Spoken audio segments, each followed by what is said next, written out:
Hello everyone, welcome to Quantsapp. माझं नाव प्रसन्न आहे आणि आजचा जो टॉपिक आहे तो स्पेसिफिकली आपण डिस्कस करणार आहोत लाईक आयर्न फ्लायबद्दल. ओके, की जनरली जर मी निफ्टीवर जर नॉर्मली एक ट्रेड्स बनवायची असेल, राईट, का रिझन बिहाइंड इट की थोडाफार जो आता आपण आहोत तो बजेटच्या नियर बाय आहोत, राईट.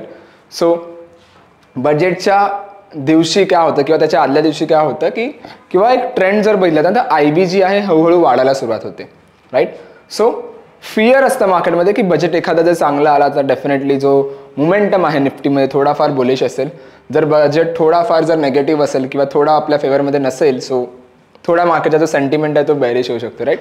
सो टेक्निकली जर मी बघायला गेलो ना तर मला ऑप्शन्समध्ये ट्रेड करायचं आहे, ना की मला डिरेक्टली ट्रेड करायचं आहे. फ्युचर्स असेल विच इज फाईन, बट ऑप्शन्समध्ये काय होतं की we have a different expiries आणि त्या एक्सपायरीमध्ये मला त्या दिवशीचा ग्रिक्स किंवा त्या दिवशीचे जे ग्रिक्स आहेत ते पण बघावे लागतात, राईट. त्यांचा इम्पॅक्ट बघावा लागतो. सो ते आता आपण बघणार आहोत. So video start to end नक्की बघा, कारण ह्याच्यामध्ये आपण थोडाफार ग्रिक्सवरती डिटेल डिस्कस करणार आहोत आणि त्यानंतर त्याच्यावरती स्ट्रॅटेजीज आपण जनरली काय बनवू शकतो ते बघूया. आणि सर्वात आधी व्होलॅटिलीबद्दल समजूया की व्होलॅटिली काय आहे आणि त्या बेसवरती ट्रेड्स कशा बनवायच्या. ओके, सो एकदा मला हा ड्रॉइंग बोर्ड ओपन करू दे, एकच मिनटं. जनरली व्होलॅटिलीची वरची कन्सेप्ट जी आहे ती बऱ्याच ओव्हरऑल व्हिडिओजमध्ये आपण बघतोच किंवा डिटेलमध्ये एक्सप्लेन करतोच. बट अगेन हा जवळ थोडा नवीन कन्सेप्ट आहे. इलेक्शन्सच्या नंतर जर मी बघायला गेलो तर बजेटच्या वेळेस आपण हा डिटेलली एक्सप्लेन करते. सो एकदा हे क्लिअर करू दे.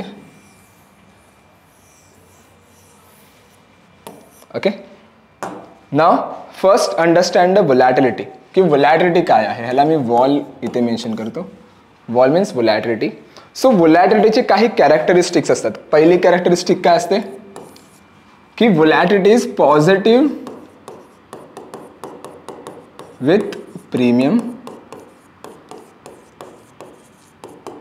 बट सेकंड कॅरेक्टरिस्टिकमध्ये येतं इनवर्स रिलेशन असतं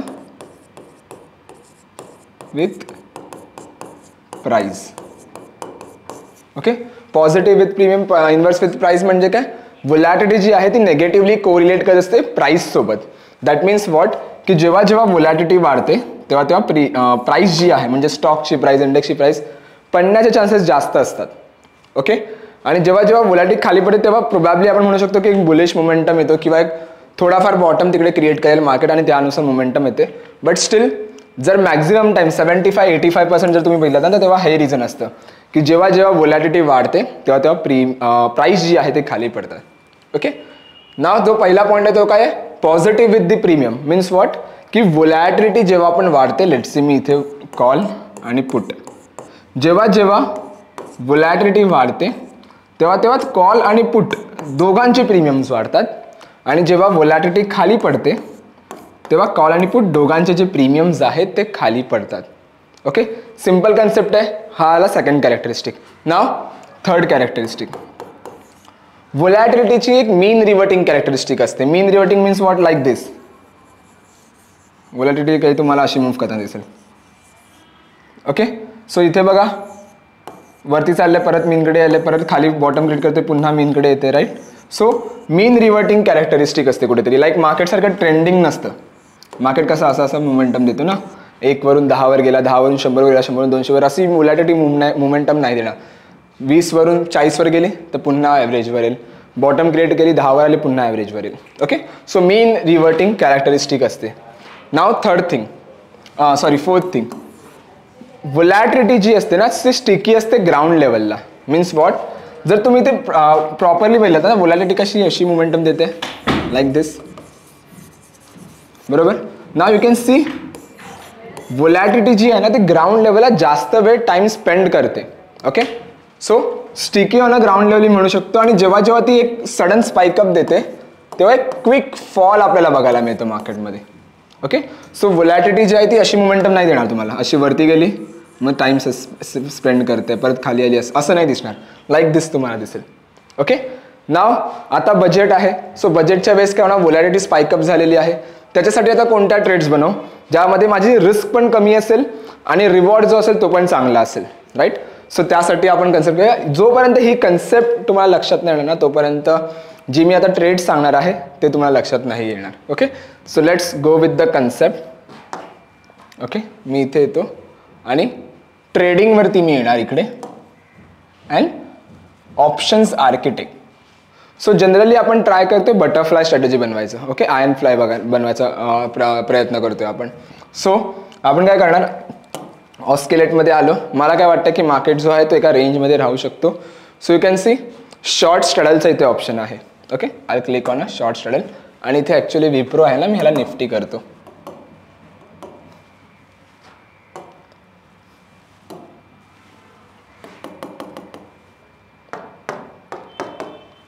ओके, निफ्टी. ठीक आहे, निफ्टी, ऑस्किलेट आणि short straddle. Okay, short straddle आपण जनरली कसं बनवतो, ATM call and put sell करतो. You can see 24,554 is a current market price. ATM काय येतो 24,550 कॉल ऑप्शनचा आणि 24,550 पुट ऑप्शनचा. सेल केलं तर तुम्ही इथे बघू शकता एक स्ट्रॅडल आपला इथे बनला आहे. ओके, यू कॅन सी स्ट्रॅडलला जनरली बेनिफिट काय, जर मार्केट ह्या रेंजमध्ये एक्सपायर झाला, यू कॅन सी जो ग्रीन पार्ट आहे तो तुमचा प्रॉफिटेबल आहे आणि जो रेड पार्ट आहे तो तुमचा लॉस मेकिंग आहे. ओके, रेंज बघा काय बनले. रेंज कशी बनते, जो पण प्रीमियम आपण घेतलाय ना मार्केटमधून, कॉलने किती घेतलाय, पुटने किती घेतलाय, दोघांचा जो कंबाईन प्रीमियम असेल तेवढी मोठी एक रेंज बनणार. ओके, यू कॅन सी जर मार्केट एक्सपायरीपर्यंत 24,425 म्हणजे इथून ऑलमोस्ट 100-150 पॉईंट जरी खाली पडला एक्सपायरीपर्यंत, म्हणजे कोणती एक्सपायरी आहे 25 जुलैची, 3 दिवस बाकी आहेत, राईट. सो तर मला प्रॉफिट किती आहे 8,000चा.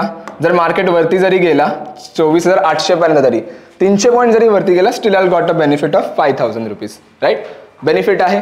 नाव इथे एकच नुकसान आहे. नुकसान बघा कसलं आहे इथे, जर तुम्ही इथे नीट बघितलात ना, तर जर मार्केटने डिरेक्शन घेतली खूप जास्त मोठी, तिथे प्रॉफिट जो आहे तो लिमिटेड आहे, पण लॉस जो आहे तो अनलिमिटेड आहे. यू कॅन सी हळूहळू मार्केट जो आहे तो लेवल ब्रेक करते, तर लॉस जो आहे तो अनलिमिटेड आहे. कधी, जेव्हा मार्केटने एक मोठी डिरेक्शन घेतली तेव्हा. ओके, बट युजली ज्यांना थोडीफार रिस्क घ्यायची सवय आहे, तर I suggest to try to go with the short straddle. जर मोमेंटम इथे आला तर स्पेसिफिकली तुम्हाला खूप जास्त बेनिफिट मिळणार आहे. जर मोमेंटम ह्याच रेंजमध्ये आला तर थोडा पुढे गेला तर तुम्हाला लॉस आहे. नाव इथे बघा, सपोज इथून जे आहेत ते 2 दिवस निघून गेले. ओके, आणि मार्केट ह्याच लेवलला आहे, तर बघा एक्सपायरीपर्यंत प्रॉफिट किती आहे 10,000चा. जर मार्केट थोडाफार मोमेंटम दिला 2 दिवसचा, नंतर एकच दिवस बाकी आहे, 6,000चा प्रॉफिट आहे. सो ह्या रेंजमध्ये जोपर्यंत मार्केट आहे ना, तोपर्यंत तुम्हाला इथे प्रॉफिट आहे. ओके, सो अगेन आता सिंपल बघा, एक लॉजिक तुम्हाला अजून एक दाखवतो. आता मार्केट किती आहे 24,575. लेट्स अज्यूम 575च्या आसपास आहे. आजच्या दिवसाचा प्रॉफिट किती दिसतोय 575चा 1041, बरोबर. नाव आता बघा मी इथे काय करतो, व्होलॅटिलिटी आहे ना ती सपोज एक 10% खाली पडली, 10ने खाली पडली. ओके, आता त्याच लेवलला बघा 24,575ला 1,000चा जो प्रॉफिट होता तो मला किती दिसतोय 2,151चा. सपोज तेच 15 ह्याच्याने खाली पडले, सेम लेवलला प्रॉफिट बघा किती दिसते 2100चा प्रॉफिट गेला 2600ला. सो काय समजते इथे की व्होलॅटिलिटी फॉल झाली. कॅरेक्टरिस्टिक काय होते की जेव्हा जेव्हा व्होलॅटिलिटी खाली पडते तेव्हा तेव्हा त्याचे प्रीमियम्स खाली पडतात, आणि ॲज अ सेलर्स प्रीमियम जेवढे खाली पडतील तेवढा मला बेनिफिट आहे. आणि यू कॅन सी इथे मला बेनिफिट बघायला मिळते. आता बरेच लोक विचारते सर ठीक आहे फाईन, जर इथे आपण ट्रेड्स बनवतोय अशा, पण ह्याच्यासोबत मी रिस्क कशी माझी मॅनेज करू, कारण मला तर अनलिमिटेड रिस्क आहे. ठीक आहे, मी ह्याला पुन्हा 0 करतो. ओके, एकच मिनटं.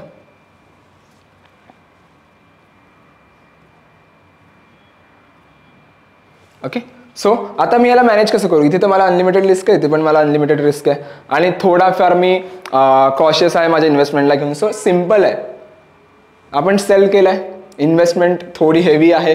आता ह्याला मी हेज करणार. ओके, सो हेज काय करणार बघा, इथे जो माझा एक कुठे लॉस होण्याची सुरुवात होते, लेट्स सी मी इथे येतो 24,050चा मी एक पुट ऑप्शन बाय करतो आणि 25,000चा एक कॉल ऑप्शन.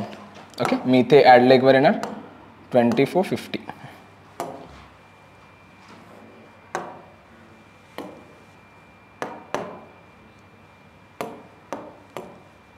ओके, आणि 25,000चा call option.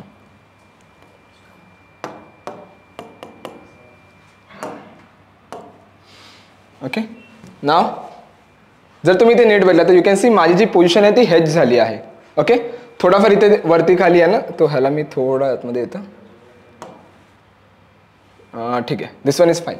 Okay now you can see जर तुम्ही ते नीट बघितलं ना, जर मार्केटने कितीही मोठी डिरेक्शन देऊ दे, कितीही मोठी, माझा मॅक्झिमम लॉस किती असणार आहे 4243 मॅक्झिमम. कुठेही जाऊ दे, वरती जाऊ दे किंवा खाली जाऊ दे, कितीही वरती पाहिला. पण जर मार्केट त्याच लेवललाच राहिला तर यू कॅन सी रेंज तेवढीच आहे माझी, जी प्रीमियम जे आपण घेतला आहे ना त्या बेसवरतीच तुम्हाला रेंज मिळणार, तेवढीच मोठी रेंज बनते. बघा एक ऑलमोस्ट वरच्या साईडला 300 पॉईंटची रेंज बनते आणि खालच्या साईडला पण 400 साडेचारशे पॉईंटची एक रेंज बनते. राईट, सो रेंज आहे. आणि जर मार्केट त्याच लेवलला राहिला तर steel I got a good amount of profit. आणि सपोज ह्याला मी मल्टिपल बाय 5 लॉट्स करतो, 5 लॉटच्या बेसवरती. यू कॅन सी जर मार्केट त्याच लेवलला राहिला तर किती प्रॉफिट आहे 25,000 38,000 पर्यंत प्रॉफिट आहे. जर खाली गेला 24,200च्या आसपास 300 पॉईंट जरी खाली गेला तरी 300 पॉईंट पण नाही 400 साडेचारशे पॉईंट जरी खाली गेला still I got a 6,912 rupees. जर वरती गेला सपोज ऑलमोस्ट 400 पॉईंट जरी बघितले तरी 10,000चा प्रॉफिट आहे. जर खूप रेअरेस्ट चान्समध्ये जर ह्याने मोमेंटम घेतली तर मल्टिपल बाय 5 लॉट्समध्ये मला किती लॉस आहे 21,000चा आणि प्रॉफिट किती आहे समराउंड 38,000. सो कुठेतरी जो आहे तो 1:2 मी म्हणू शकतो. बट जनरली एवढी मोठी जी रेंज दिली ना मार्केटने खूप रेअर चान्सेस आहेत ते ब्रेक करायचे. पण that's how you can use this tool. Okay किंवा ही स्ट्रॅटेजी तुम्ही अशी यूज करू शकता. कोणत्या बेसवर बनवायचे शॉर्ट सेडल का, कारण IV शूटअप आहे. IV जर शूटअप आहे तर माझं प्रीमियम ड्रॉप होणार, कारण हाय वॉलवर जास्त वेळ टाइम सस्टेन नाही करत volatility. Secondly me near by expiry आहे, किती दिवस बाकी आहेत 3 दिवस, त्यामुळे मला आजचा पण बेनिफिट मिळतोय, उद्याचा पण बेनिफिट मिळेल आणि त्याच्यानंतरचा बेनिफिट मिळेल थीटाचा. Right, so near by expiry theta decay fast होते, तुमची व्होलॅटिलिटी वाढली आहे त्यामुळे प्रीमियम वाढला आहे. आणि प्रीमियमला काय असतं 0 व्हायचं असतं. सो जर प्रीमियम 0 होणार दॅट मीन्स व्हॉट की माझा थीटा वाढणार, कारण माझी व्होलॅटिलिटीमुळे प्रीमियम वाढलाय तर थीटाचा इम्पॅक्ट पण माझा वाढणार. So this is the reason short and butterfly आपण तेव्हा बनवणार नियर बाय एक्सपायरी प्लस व्होलॅटिलिटीचा इफेक्ट. सो बरेच जण विचारत असेल कॉल बाईंग सोबत जाऊ शकतो का, पुट बाईंग सोबत जाऊ शकतो का. So you can go, but तुम्हाला एक शार्प मोमेंटम पाहिजे, एक मोठी मोमेंटम लागेल. कारण सिंपल बघा आधीच प्रीमियम वाढले आहेत व्होलॅटिलिटीमुळे, त्यामुळे सर सपोज तुम्ही एखादा कॉल ऑप्शन बाय करायचा तुम्हाला प्रीमियम जो आहे तो आधीच खूप महाग भेटणार आणि तुम्ही बायर आहात, वरून तुम्ही नियर बाय एक्सपायरी आहात, तर बेनिफिट काय तुम्हाला हे काहीच नाही आहे. उलट जर त्याने डिरेक्शन नाही दिली तर because of rise in volatility premium वाढले त्यामुळे थीटा तुमचा वाढते, त्यामुळे थीटाचा इम्पॅक्ट प्रीमियमवर तुम्हाला मिळते. राईट, सो बाईंग करत असाल तर जेव्हा तुम्ही कन्फर्म असाल की एक स्ट्रॉंग बाईंग इकडून येऊ शकते, एक मोठा मोमेंटम येऊ शकतो, right, then you can go with the buying. नाही तर ही स्ट्रॅटेजी. किंवा सिंपल जे बायर्स आहेत इलेक्शनच्या टायमाला थोडं अवॉइड करा किंवा बजेटच्या टायमाला थोडं अवॉइड करा, कारण अनसर्टिनिटी असते आणि आपल्याला कॅपिटल वाचवायचं आहे मेनली म्हणजे. राईट, सो जर कॅपिटलच असेल तर आपण ट्रेड बनवू next time. Right, that is the reason behind it. So simple गोष्ट आहे, सिंपल कन्सेप्ट आहे, जास्त डिटेल जाण्याची पण कन्सेप्ट नाही आहे की लगेच समजणार नाही. फक्त ट्राय करा एकदा दोनदा, बॅक टेस्ट करा जेव्हा जेव्हा इलेक्शन्स होतं, जेव्हा जेव्हा बजेट्स होते किंवा जेव्हा जेव्हा कोणत्याही स्टॉकचे रिझल्ट अनाऊन्स झाले असतील तेव्हा एकदा बघून घ्या की कसे जे आहेत ते मोमेंटम दिले आहेत किंवा ह्या स्ट्रॅटेजीने किती पैसा कमवून दिला आहे. राईट, सो खूप सुंदर कन्सेप्ट आहे आणि आयन फ्लाय जनरली माय फेवरेट जेव्हा पण इलेक्शन असतं आणि जेव्हा पण बजेट असतं तेव्हा. मला माहिती आहे मॅक्झिमम लॉस किती होणार आहे आणि जर मार्केट याच रेंजला आहे तर मला माहिती आहे प्रॉफिट किती होणार आहे. Right, so that is the reason behind it. Okay, I hope तुम्हाला ही कन्सेप्ट आवडली असेल आणि जर व्हिडिओ आवडली असेल तर नक्की लाईक कमेंट शेअर सबस्क्राईब करा. जर काहीही डाऊट असेल तर वरती नंबर दिला आहे इथे, तुम्ही जर नीट पाहिलात तर. राईट, सो कॉन्टॅक्ट करा. आणि जर तुमचे काही सजेशन असतील की मला ह्या टॉपिकवरती एक व्हिडिओ पाहिजे किंवा मला ह्या टॉपिकवरती एक video, so just mention in the comment. आणि ज्यांनी कोणी अजून ॲप्लिकेशन डाउनलोड नाही केलं 25 फ्री टूल्स आहेत, खाली लिंक आहे डिस्क्रिप्शनमध्ये, डाउनलोड करा. आणि असे जर तुम्हाला अजून इन्फॉर्मेटिव्ह व्हिडिओज पाहिजे तर व्हिडिओ लायब्ररीची पण लिंक दिली आहे, त्यावरती जेव्हा तुम्ही क्लिक कराल इन्फायनाईट डेटा आहे, इन्फायनाईट व्हिडिओज आहेत. Infinite in the sense infinite नाही आहेत पण जास्त व्हिडिओज आहेत, ते तुम्ही एका दिवसात संपवू नाही शकत, ॲटलीस्ट 2-3 महिने तुम्हाला नीट बघावे लागते. राईट, एवढ्या व्हिडिओज आहेत प्रत्येक लँग्वेजमध्ये, Hindi English Marathi Tamil. Right, so ज्या कम्फर्टेबल लँग्वेजमध्ये आहात तुम्ही त्या व्हिडिओज कंटिन्यू करा आणि that's it. Okay, thank you so much everyone, thank you so much for a time. Bye bye.